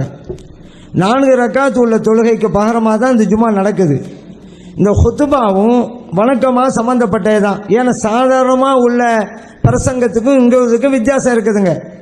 அதன் அடிப்படையில் வணக்கம்னு வரும்பொழுது நபிகள் நாயகம் ஸல்லல்லாஹு அலைஹி வஸல்லம் எப்படி காமிச்சு கொடுத்தாங்களோ அப்படி தான் செய்யணும். இல்லை புரியாத மொழியில் பேசுறது அப்படின்னு ஒரு சூழ்நிலை வரும்னு சொன்னால் இது அல்லாத மற்ற கட்டங்களில் நம்ம புரிஞ்ச மொழியை பேசிக்கொள்ளலாம். இப்போ நடைமுறையில் இருக்குதுல்ல, 2 குத்பாவுக்கு முன்னால் நம்ம புரிஞ்ச மொழியில் மக்களுக்கு பயன் செய்யத்தான் செய்கிறோம். அந்த மாதிரி செஞ்சுக்கலாமே தவிர வணக்க வழிபாட்டில் போய் இப்படி செய்யக்கூடாது. அப்படி செய்கிறதா இருந்தால் நமக்கு முன்மாதிரி வேணும். நபிகள் நாயகம் ஸல்லல்லாஹு அலைஹி வஸல்லம் அவங்களுடைய சொல்லெல்லாம் அனுமதிச்சிருக்கிறாங்க. ஏன்னா நபிகள் நாயகம் ஸல்லல்லாஹு அலைஹி வஸல்லம் எந்த விஷயத்தையும் விட்டுட்டு போகல. நபிகள் நாயகம் ஸல்லல்லாஹு அலைஹி வஸல்லம் காலத்திலேயே பல இடங்களுக்கு அனுப்பி வைக்கிறாங்க. சஹாபா பெருமக்களை எல்லாம் பல மொழிகள் பேசுகிற மக்களுக்கு மத்தியில் அனுப்பி வைக்கிறாங்க. இது எந்த மொழியிலையும் செய்யலாம்னு சொன்னால் நபிகள் நாயகம் ஸல்லல்லாஹு அலைஹி வஸல்லம் தெளிவுபடுத்தியிருப்பாங்க. ஜும்மாவோட குத்பாவை எந்த மொழியை செய்யலாம்னு தெளிவுபடுத்தியிருப்பாங்க. ஆனால் பொதுவாக சொல்லிட்டாங்க, நான் செய்கிற மாதிரி செய்யுங்க வணக்க வழிபாட்டு இல்லைங்கும் பொழுது இது வணக்க வழிபாடு முடிவு பண்ணிட்டோம். அதனால் அவங்க காட்டின பிறகு தான் செய்யணும். நாம நம்முடைய யூகத்தின் அடிப்படையில் மக்களுக்கு புரியணுமே அந்த மாதிரி செய்யலாமே அப்படின்னு செய்யக்கூடாதுங்க. ஏன்னா அப்படி மக்களுக்கு புரியணுங்கிறதா நோக்கமாக இருந்தால் இப்போ ஒரு ஆள் சொல்லுவார், பாங்கு என்னங்க, என்ன அரபியில் சொல்கிறீங்க, தமிழ்லே சொல்லுங்க. ஏங்க பாங்குங்கிறது அழைக்கிறது தானே, புரியாத மொழியில் அழைச்சா என்னங்க பிரயோஜனம், புரிகிற மொழியில் அழைங்க அப்போதாங்க வருவாங்க அப்படின்னு ஒரு ஆள் சொல்லி இந்த தத்துவத்தின் அடிப்படையில் பாங்க தமிழாக்கிட்டான்னு வச்சுக்கிறோங்க. என்னாகும், மார்க்கத்தில் இருக்கக்கூடிய ஒவ்வொன்றுமே இப்படி இல்லாமல் போயிடும். ஏன்னா மார்க்கம் எப்படி சிறப்பட்டு அப்படியே பாதுகாக்கணும். சரி, சஹாபா பெருமக்கள் காலத்தில் நபி நாம ஸல்லல்லாஹு அலைஹி வஸல்லம் வேண்டுமானா மதீனாவில் இருந்து குத்பா நடத்திருக்கிறாங்க. அங்கே இருக்கிறவங்க எல்லாம் அரபி தெரிஞ்சவங்க. சஹாபா பெருமக்கள் பல பிரதேசங்களுக்கெல்லாம் கொண்டு போனாங்கல்ல. சிரியா நாட்டுக்கு போனாங்க, சரி அது இருக்கிற பார்சி நாட்டுக்கு போனாங்க, ரோம் நாட்டுக்கு போனாங்க. அங்கே இருக்கக்கூடிய மக்களுக்கெல்லாம் அரபி தெரியாதுங்க. அங்கே இடத்துல ஹுத்பா பிரசங்கம் செய்யும் பொழுது எந்த சஹாபியாவது அந்த மக்கள் பேசுகிற மொழியில் செஞ்சுருக்கான்னு நம்ம பார்க்குறோமா? கிடையாது. மார்க்கத்தை போதிச்சாங்க. இது அல்லாத வேற நேரங்களில் போதிச்சாங்க. மார்க்கம்னு வரும்பொழுது, இபாதத்துன்னு வரும்பொழுது நபி நாம் ஸல்லல்லாஹு அலைஹி வஸல்லம் எப்படி செஞ்சாங்களோ அப்படி தான் செய்யணும். இபாதத்து வேற, மற்ற செயல்பாடுகள்ங்கிற வேற. இபாதத்தாக இருக்கணும், வழிகாட்டணும். அதே போல் இந்த தொழுகையின்றே வந்துட்டா கூட அக்கமி ஸலாத்த லிதிக்ரி அப்படின்னு அல்லாஹ் சொல்கிறான். என்னை நினைவு கூறுவதற்காக தொழில் நிலைநாட்டுங்க. ஒரு ஆள் சொல்கிறாரு, ஃபுல்லாக நீங்கள் தக்பீர் கட்டிலேருந்து சலாம் கொடுக்குற வரைக்கும் அரபியாக தானே சொல்லிட்டு இருக்கிறீங்க, ஒன்றுமே புரியலைங்க. அல்லாஹ் சொல்கிறான் என்னை நினைவு கூறுவதற்காக தொழில் நிலைநாட்டுங்கண்டு. நீங்கள் சொல்கிறதுல ஒன்றுமே புரியலை, அரபியாக தான் சொல்லிக்கிட்டே இருக்கிறோம். அதனால் தக்பீர் கட்டில இருந்து சலாம் கொடுக்குற வரைக்கும் தமிழில் சொன்னால் நான் நினைப்பேன், இது அர்த்தம் புரியும் பொழுது அல்லாஹ் நினைப்பேன். தொழுகை அமைக்கப்பட்ட நோக்கம் எனக்கு கிடைக்கும். அதனால நான் தமிழ்ல செஞ்சுக்கிறேன். மலையாளத்தை செஞ்சுக்கிறேன்னு சொன்னால் சரி ஆகுமா? சரி ஆகாது. ஏன்? நபி நாம் ஸல்லல்லாஹு சொல்லிட்டாங்க, எப்படி என்ன பார்க்குறீங்களோ தொழும்போது அப்படி செய்யுங்கன்ட்டாங்க. அப்போ வணக்க வழிபாடுங்கிற அடிப்படையில் அந்த ஹுத்பா இருக்கிறதுனால எப்படி ஸல்லல்லாஹு செஞ்சு காமிச்சாங்களோ அப்படியே தான் செய்யணும். மாற்று மொழியில் செய்யலாம்னு சொன்னால் சஹாபா பெருமக்கள் செஞ்சுருப்பாங்க. அவங்க பிறமொழி பேசுகிற அந்த பார்சி நாடு ரொம்ப நாள் போனாங்க. அங்கேயெல்லாம் வேறு மொழியில் ஹுத்பா பிரசங்கம் செஞ்சாங்க அப்படிங்கிறதுக்கு ஒரு ஆதாரம் கூட கிடையாதுங்கிறத நாம் நினைவிலே நிறுத்த வேண்டும்.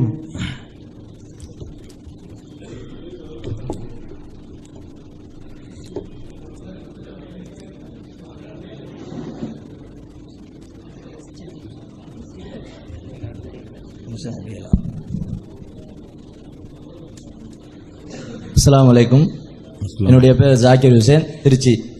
என்னுடைய கேள்வி பிஜானண்ட.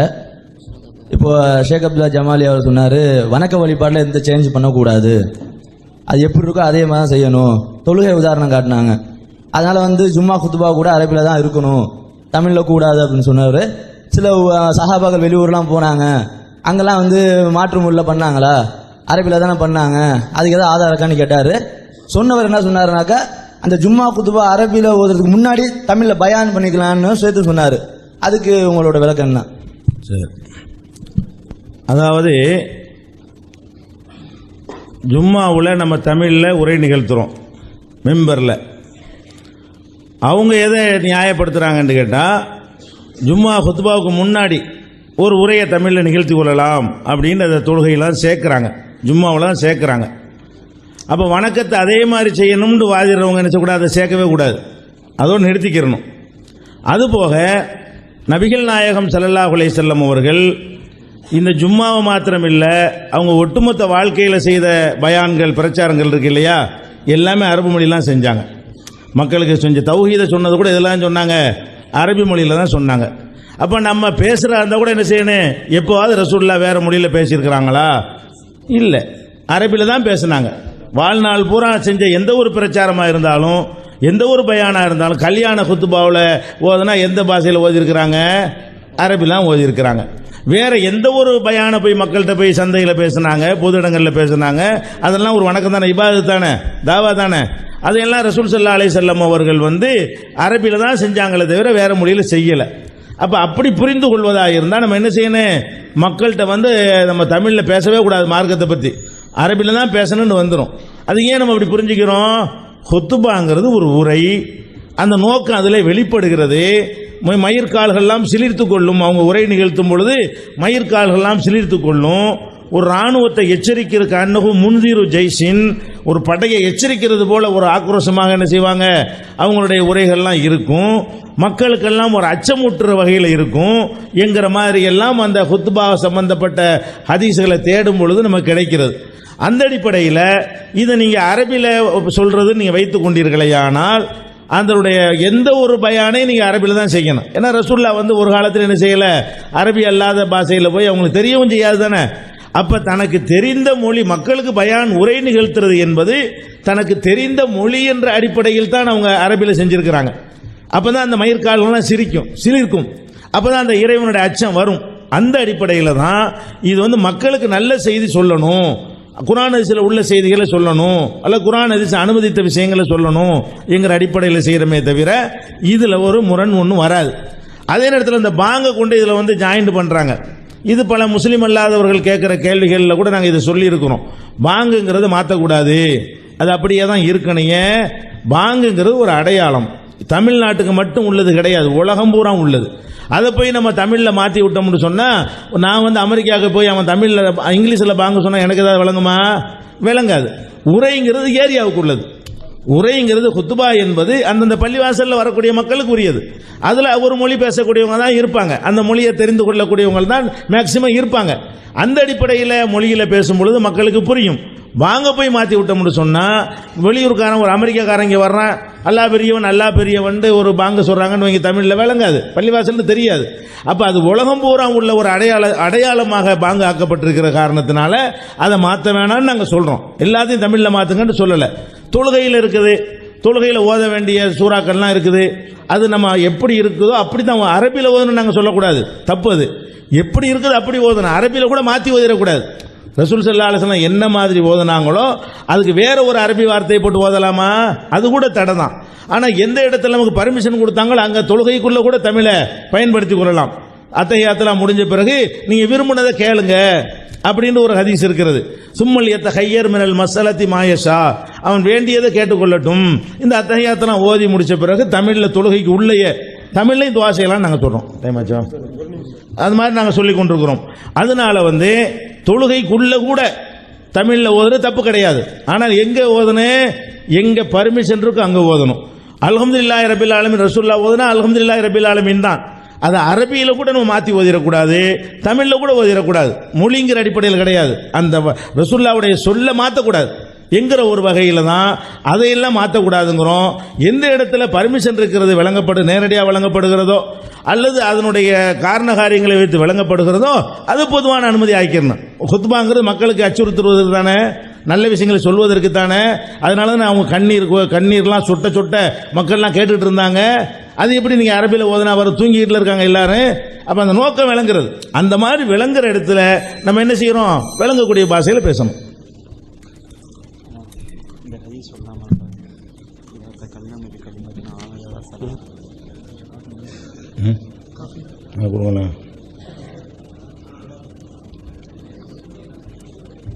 அஸ்ஸலாமு அலைக்கும் வரஹ்மத்துல்லாஹி வரகாத்துஹு.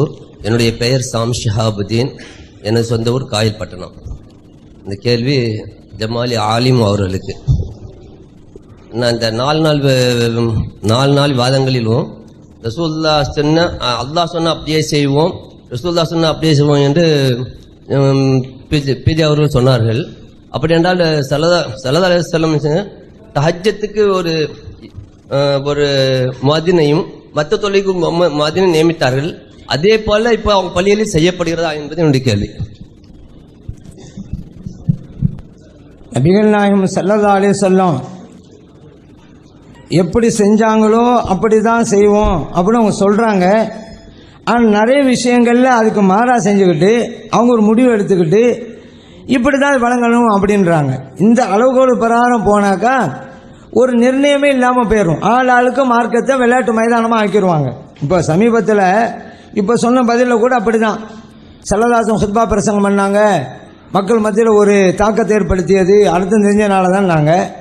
சரி, இது ஒரு அளவுகோலாக வச்சா ஒரு ஆள் சொல்கிறாரு, நபி நாம் ஸல்லல்லாஹு அலைஹி வஸல்லம் குர்ஆனை ஓதுனா ரஹமத்துடைய வசனம் வரும்பொழுது அல்லாஹ்ட்ட அது கேட்பாங்க, தண்டனை சம்பந்தப்பட்ட வசனம் வருது அல்லாஹ்ட பாதுகாப்பு தேடுவாங்க. இப்போ நான் அரபியிலே ஓதிட்டு போனால் ரஹமத்துடைய வசனம் எதுன்னு எனக்கு தெரியலை, அதாபுடைய வசனம் எனக்கு எதுன்னு தெரியலை, அதனால் நான் தமிழில் மட்டும் படிக்கிறேன், அது குர்ஆன் வர மாதிரி ஆகும் அப்படிங்கிறாரு. நம்ம சம்மதிப்போமா? மாட்டோம். இல்லை அவங்க இந்த அளவுகோலை வச்சு அப்படி அதுக்கு சொல்கிறாங்களே, அது தப்புங்கிறோமே. இப்படி ஒரு வாசலை திறந்து விட்டா ஆளாளுக்கு இப்போ இதில் யாரும் அதிகாரத்தை செலுத்த முடியாது. இல்லைங்க இதுக்கு மட்டும் இப்படி வச்சுக்கிறலாம், ஹுத்பாக்கு மட்டும், குர்ஆனுக்கு அப்படி வாங்க அப்படின்னு நம்ம சொன்னோமாக்கா அவர் சொல்லுவார், இப்படி சொல்கிறது நீங்கள் யாருங்க, நீங்கள் ஹுத்பாவுக்கு இந்த விளக்கம் கொடுத்து அது தமிழை செய்யலான்னு சொல்ல உரிமை உங்களுக்கு இருந்தால் குர்ஆனுக்கு இந்த விளக்கம் கொடுத்து இந்த கருத்தை சொல்ல உரிமை எனக்கு இருக்குது அப்படின்னு அவர் சொல்லுவார். அப்போ மார்க் ஒரு விளையாட்டாப்போம். அதனால தான் நம்ம என்ன சொல்கிறோம், நபிகள் நாயகம் ஸல்லல்லாஹு அலைஹி வஸல்லம் என்ன செய்யணும் அந்த மாதிரி செய்யுங்க. இப்போ இவங்க கேட்டாங்க அந்த அவங்க பள்ளிகளெல்லாம் அப்படி அந்த மாதிரி செய்கிறாங்களான்னு அப்படி இருக்கிற மாதிரி நமக்கு தெரியலைங்க. இப்படி 2 பாங்க இருக்கிற மாதிரிலாம் நமக்கு தெரியவே கிடையாது. இன்னும் சொல்ல போனால் அவங்க பள்ளியாசலாம் ஒவ்வொன்றும் சொல்கிறாங்க, எப்படி இருக்கணுமோ அப்படி தான் செய்யணும் சலாங்காலத்தில் சொல்கிற அளவுக்கு ஆகி கடைசியில் கூட்டுதுவானா இல்லை அப்படிங்கிற அளவுக்கு அவங்க கூட்டுதான் செய்கிற இல்லை. ஆனால் என்ன செய்கிறாங்க, இந்த பள்ளியாசல தொழு வைக்கிறாங்களா, சுபுன்னு வச்சுக்கிறாங்களே, சுபம் முடிஞ்சோன்னு ஒரு பயம் நடக்குது. இதுக்கு சலாம் என்ன சொன்னாங்க, சலாம் சொன்னாங்களா? சுபு தொழு முடிஞ்ச உடனே ஒரு பயானம் சொல்லுங்க, ஒரு ஆயத்து விளக்கம் கொடுங்கன்னு சொன்னாங்களா? அதை மட்டும் கண்டினியூ செய்கிறாங்க. நம்ம துவா ஓதுனா தொழு முடிச்ச உடனே சலாசம் துவா செஞ்சாங்களா, நிப்பாட்டுங்கிறாங்க. அப்போ எதுலேயுமே ஒரு அளவுகோல் இல்லாமல் அவங்க சுய இச்சை பிரகாரம் ஒரு மாக்கம் நினைக்கிறத பின்பற்றிக்கிட்டு இருக்கிறாங்களே தவிர குர்ஆனும் அது என்ன சொல்லுவா பரம் செய்யறது இல்லைங்க. இப்போ ஹுத்பாவுடைய பிரசங்கம்னு இருக்கு, அதை இபாதத்துன்னு ஆக்கிவிட்டோம். ஏன்னா சாதாரணமாக நம்ம செய்கிற ஹுத்பாவுக்கும் இதுக்கு வித்தியாசம் இருக்குது. இப்போ அதுக்கு முன்னால் நம்ம செய்கிறோம், அது தொழுவோட சம்மந்தப்பட்டதே அல்ல. தொழுகை சம்மந்தப்படாததெல்லாம் எந்த மொழியும் செய்யலாம். ஏன்னா ஸல்லல்லாஹு அலைஹி வஸல்லம் ஹுத்பா பிரசங்கத்தை எல்லாம் அரபியில் தான் செய்யுங்கன்னு சொல்லலை, தொழுகைக்கு தான் சொன்னாங்க. சல்லு கமா ரஅய்துமுனி உஸல்லின்னாங்க. அப்போ நான் எப்படி தொழுகிறோனோ அப்படி செய்யுங்கும் பொழுது அந்த ஜும்மாவோட 2 ஹுத்பா தொழுகையோடு சம்மந்தப்பட்டது. அதனால தொழுவுடைய சல்லம் அதுக்கும் கொடுக்கணும். நம்ம சாதாரணமாக பேசுறதுக்கும் அதுக்கும் போய் ஒப்பிட முடியாது. இப்போ சாதாரணமாக ஹுத்பா பிரசங்கம் செய்கிறோம், சாதாரணமாக பிரசங்கம் செய்கிறோம், செய்யலை விட்டுடலாம். இப்போ ஜும்மாவுக்கு ஒரு ஆள் இதுவும் சாதாரண பிரசங்கம் நாங்கள் அப்படின்னு சொல்லிவிட்டு 2 ரக்காத் மட்டும் தொழுவிச்சாரு, ஹுத்பா பிரசங்கம் செய்யலை, ஜும்மா கொடுமா? அப்போ அந்த 2 ஹுத்பா வணக்க வழிபாடு ஆகிருது. அப்படி இருக்க போய் தான் ஹுத்பா பிரசங்கம் செய்யலைன்னு சொன்னால் 2 ரக்காத்து ஜும்மா ஆகாங்கிறோம், 2 இருக்கணுங்கிறோம். அப்போ வணக்க வழிபாடு வரும் பொழுது நபி நாம ஸல்லல்லாஹு அலைஹி வஸல்லம் எப்படி செஞ்சாங்களோ அப்படிதான் செய்யணும். அதை அவங்க 100 சொல்லிக்கிட்டே இருக்கிறாங்க. அப்படி வெறும் வார்த்தையில சொல்றாங்களே தவிர இந்த விஷயத்துல வாழ்க்கையில இல்லை என்பதுதான் உண்மைங்கிறத நம்ம அறிஞ்சு கொள்ளணும்.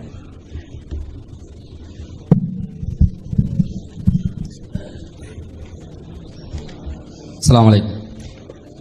என் கேள்வி பீஜானுங்கிட்ட ரஸ்மின் இலங்கையிலிருந்து வந்திருக்கிறேன். என்ன கேள்வின்னு சொன்னா, அவுலியாக்கள் கேட்க மாட்டார்கள் நீங்க பிரச்சாரம் பண்ணிக்கிட்டு இருக்கிறீங்க. இதே நேரம் எதிர்த்தரப்பால வைக்கப்பட்ட குற்றச்சாட்டுகள்ல ஒண்ணு, உங்களை பெண்களை நடுத்தரவுக்கு கொண்டாந்துட்டீங்க, பெண்களை காட்சி பொருளாக்குறீங்க அப்படின்னு சொல்லி ஒரு குற்றச்சாட்டு வச்சிருக்கிறாங்க. என் கேள்வி என்னன்னு சொன்னா, பெண்களை நடுத்தரவுக்கு கொண்டு வந்திருக்கிறீங்க, இது கூடாதுன்னு சொல்லி ஒரு தரப்பால பிரச்சாரம் செய்யறாங்க, காட்சி பொருளுங்கிறாங்க. இதே நேரம் நாம தமிழகத்துல நான் பார்த்த காட்சிகள் சிலது என்னன்னு சொன்னா, தர்காக்களுக்கு போய் நாம அதை பார்க்க என்ன நடக்குதுன்னு பார்க்க போற நேரங்கள் எல்லாம் சில பொட்டல் புதூர்ல இருக்கக்கூடிய தர்காவில் சொல்றதுக்கு கூச்சமா இருந்தாலும் கேள்வின்றதுனால கேட்கிறேன். என்னன்னு சொன்னா, அங்க உள்ள பெண்கள் சில கேரளாவில இருந்து வரக்கூடிய பெண்கள் எல்லாம் தங்க தொப்புளுக்கே எண்ணெய் பூசுறாங்க. அது அங்க எல்லாரும் சுத்தி போறாக்கெல்லாம் பார்க்க முடியுது. அப்ப பள்ளிக்கு தொலை வந்தா கூடாதுங்கிறோம். இதே நேரம் தர்காக்களுக்கெல்லாம் பெண்கள் வர்றாங்க. இன்னைக்கு கூட ராஜ் டிவில ஒளிபரப்பப்பட்ட செய்தி, தர்காவில் ஒரு புள்ளைய கொண்டு போய் பலி கொடுக்கப்பட்டவரை இன்னைக்கு அம்மாவையும் அந்த சம்பந்தப்பட்ட அம்மாவையும் தர்காக்கு பொறுப்பா இருந்தவரையும் அரெஸ்ட் பண்ணிட்டாங்கன்னு சொல்லி செய்தி சொல்றாங்க. இப்ப என் கேள்வி என்னன்னா, இப்படி எதிர்த்தரப்பால சொல்ற மாதிரி நீங்க காட்சி பொருளாக்குறீங்களா பெண்களை, அல்லது அவங்க காட்சி பொருளாக்குறாங்களா? அஸ்ஸலாமு அலைக்கும்.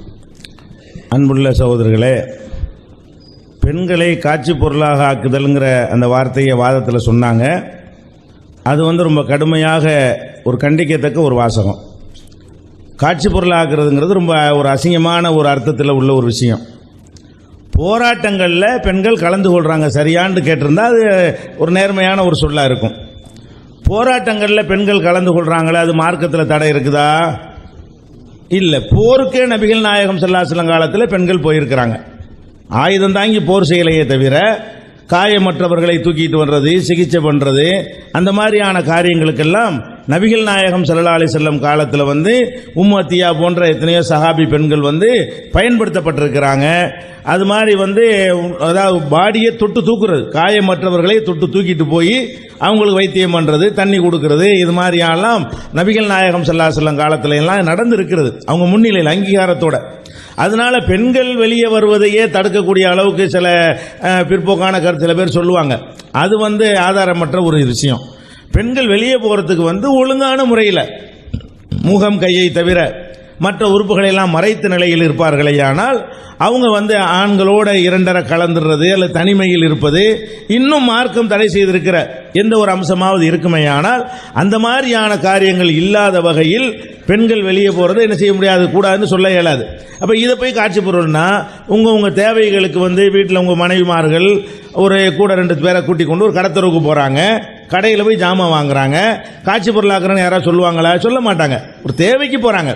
அந்த ஆடை அணிகிற விஷயத்துல ஒரு ஆபாசமோ ஒரு அருவருப்போ இருந்தால் தான் என்ன செய்யறோம், ஏன் இந்த மாதிரி காட்சி பொருளாக்குறீங்கன்னு சொல்லலாம். அதை பெண்களை பொறுத்த வரைக்கும் அதை கண்ணியமான முறையில் யாராவது எங்க போராட்டத்தில் நாங்கள் அழைக்கிறோம். பல பேர் அந்த ஹிஜாபை பேணாமல் வருவார்களே, ஆனால் ஒரு கட்டத்துக்கு பிறகு பேணிக் கொள்வார்கள். அதுக்கு நாங்கள் பொறுப்பாளி ஆக மாட்டோம். ஆனால் எல்லாரும் அந்த ஹிஜாபை பேணக்கூடியவர்களாகத்தான் 95% வர்றாங்க. ஒரு ஆர்வ கோளாறுல முஸ்லீம் அல்லாத பெண்கள் கூட சில நேரங்களில் வந்து கலந்து கொள்வார்கள். இதில் என்னத்தை நீங்கள் கவனிக்கணும், இது மாதிரி போகிறதுக்கு மார்க்கத்தில் அனுமதி இருக்கா இல்லையா? ஒரு நியாயத்துக்கு போராடுவதற்காக வேண்டி ஒரு கோரிக்கை எழுப்புறதுக்காக வேண்டி போகலாமா போகக்கூடாதா? அதில் எதனால பெண்கள் போகிறது தடுக்கப்படும்? ஆபாசத்தினாலையும் ஒரு மார்க்கம் தடுத்த ஒரு அம்சம் இருந்ததுனாலேயே தான். அப்போ தர்காவுக்கு போகிற விஷயத்துக்கும் அதுதான், கடைக்கு போகிற விஷயத்துக்கும் அதுதான், போராட்டத்துக்கு போகிற விஷயத்துக்கு அதுதான், எல்லாத்துக்கும் பள்ளி வாசலுக்கு போகிறது கூட என்ன அளவுகள் தான். ஒரு அசிங்கமான முறையில் அடுத்த ஒரு காட்சி பொருள் மாதிரி பள்ளி வாசலுக்கு வந்து அது கூட தான் தடுக்கப்படும். அந்த முறை கரெக்டாக இருக்கணும். எங்கே போகிறதா இருந்தாலும் அதுக்குரிய முறை கரெக்டாக இருக்கணுங்கிறது ஃபர்ஸ்ட் கவனிக்கணும். அப்புறம் போகிற காரியம் சரியாக இருக்காங்கிறது 2வது கவனிக்க வேண்டும். அப்போ அந்த அடிப்படையில் தான் எங்களுடைய போராட்டங்கள்லாம் பெண்கள் வந்து கலந்து கொள்கிறார்கள். அதனால வந்து இதை வந்து போகிற போக்கில் நினைஞ்சிட்டாங்க ஒரு கொச்சப்படுத்துகிற மாதிரி காட்சி பொருளாகிறதுங்கிறதுனா அது வந்து அனைவருடைய சகோதரிகள் அங்கே இருப்பாங்க. அது மாதிரி வார்த்தைகள்லாம் என்ன செய்யக்கூடாது, சபையில் ஒட்டுமொத்த சமுதாயத்து பெண்களை பேசும் பொழுது அந்த வார்த்தையெல்லாம் இப்படி அழைச்சிட்டு போறீங்களா, போராட்டத்துக்கு பெண்களை கூப்பிடலாமான்னு அவங்க கேட்டிருக்கணும். அது நாகரிகமற்ற ஒரு சொல்ல சொல்லியிருக்கிறாங்க.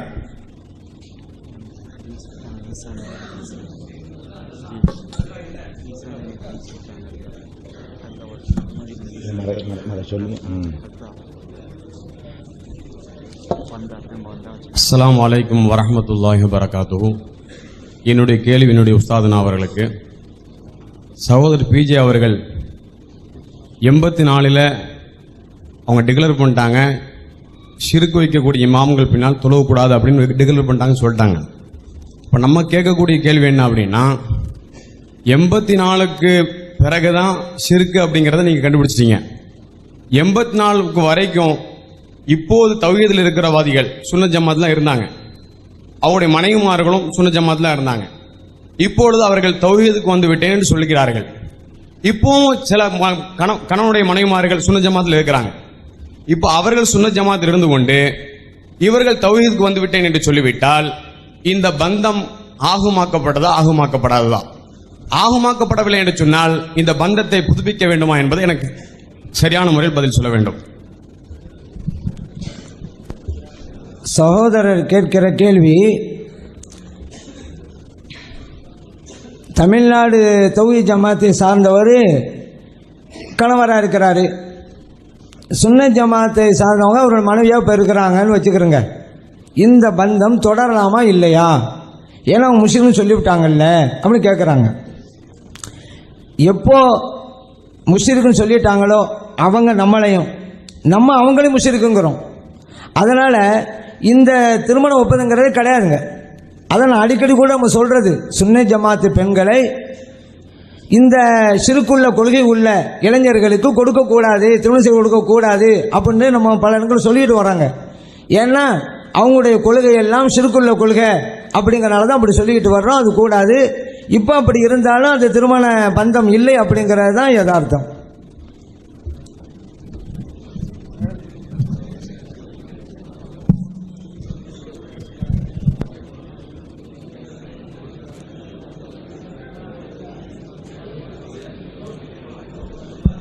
அஸ்ஸலாமு அலைக்கும். என்னுடைய கேள்வி சகோதரர் பி ஜெயினுலாப்தீன் அவர்களுக்கு, இது போன்ற இந்த பந்தங்களை பற்றி தௌஹீத் ஜமாத்துடைய நிலைப்பாடு என்ன என்பதை. அதாவது இணை கற்பிக்கிறவர்களை பொறுத்த வரைக்கும் அவர்களை பின்பற்றி தொழக்கூடாது என்று சொல்கிறோம் இல்லையா, அதே மாதிரி தான் நாமளும் தெளிவாக சொல்கிறோம். இணை கற்பிக்கிற பெண்களை அல்லாஹ் குர்ஆனில் சொல்கிறோம், ஒலா துன்கிஹுல் முஷ்ரிகாத்தி ஹத்தா யுமின்ன, ஈமான் கொள்ற வரைக்கும் இணை கற்பிக்கிற பெண்களை நீங்கள் மணக்காதீர்கள். அல்லாஹ் தெளிவாக கட்டளை இடுறதுனால நாம் இதில் ரொம்ப உறுதியாக இந்த பிரச்சாரத்தை செய்து வருகிறோம். அவங்களும் ஒரு பக்கத்தில் செய்கிறோன்னு சொல்கிறாங்க. செஞ்சாலும் வரதட்சணை இல்லாத மாப்பிள்ளை தௌஹீதுல கிடைக்குன்னு நினைச்சிடறாங்க, அந்த பக்கம் வந்துடுறாங்க. இருந்தாலும் நம்ம அது ஏமாந்துடாதீங்க, கொள்கையை முக்கியத்துவம் பாருங்க. நீங்கள் வரதட்சணை இல்லைங்கிறக்கா வருவாங்க, தௌஹீதுல இருந்தால் மட்டும்தான் நீங்கள் கல்யாணம் பண்ணணும் என்கிற அளவில் நாமளும் அவங்க எவ்வளோ கான்ஃபிடென்ட்டாக இருக்கிறாங்களோ அதே மாதிரி திருமண பந்தம் செய்யக்கூடாது என்பதில் நாம் அதை விட உறுதியாக இருக்கிறோம்.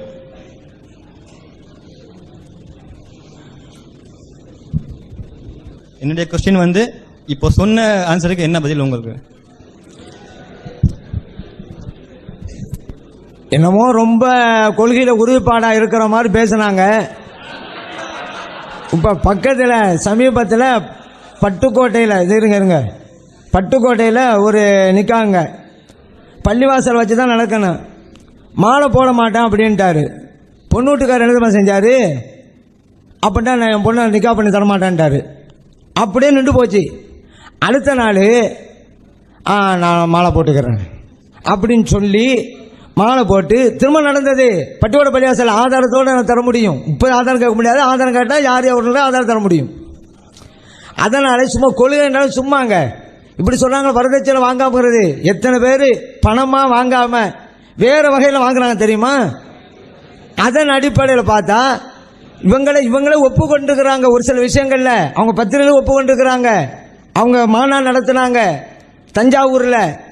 அப்போ ஒரு சுயவரங்கிற மாதிரி ஒரு செஞ்சு விட்டுடலாம், யார் யார் மாப்பிள்ளை யார் யார் பொண்ணு அப்படின்னு தகவல் கொடுத்து விட்டாங்க. பார்த்தாக்கா பெண்கள் தான் நிறைய பேர் தகவல் கொடுத்தாங்க, ஆண்கள் கம்மியாக தான் கொடுத்தாங்க. அவங்க ஒரு கட்டுரை எழுதுறாங்க, என்ன நம்ம ஆண்கள்லாம் ஒன்றும் திருந்தலை, பெண்கள் தரப்புல தான் ஊழல் வந்திருக்கு, ஆண்களை கொஞ்சம் பேர் தான் கேட்டிருக்கிறாங்க, ஏன் இப்படி இருக்கிறாங்க அப்படின்ட்டு அவங்களே வாக்குமூலம் அளிச்சிருக்கிறாங்க. அந்த பத்திரிகை நம்ம வச்சிருக்கிறோம். அதனால் ஒன்றும் அப்படி ஒன்றும் ஒரு கொள்கையெல்லாம் கிடையாதுங்க. வெளியில் சொல்லிக்கிறது தான். பணமாக வாங்காவிட்டாக்கா வரது இல்லைன்னு ஆயிருமா? நகையாக வாங்கிடலாமா? சீர் சட்டு தர்றாங்களே சில பொருட்கள் அதையெல்லாம் வாங்கிடலாமா? சரி, நான் பணமே வாங்குறது இல்லை, ஆனாலும் கூட யார் பணக்கார வீடு அதை பார்க்கறது, ஏன் பணக்கார வீட்டை பார்க்குறீங்க? அப்போ இதெல்லாம் சும்மா பேசுகிறேங்க. அதெல்லாம் இதுக்கிட்ட எவ்வளோ இருக்குது.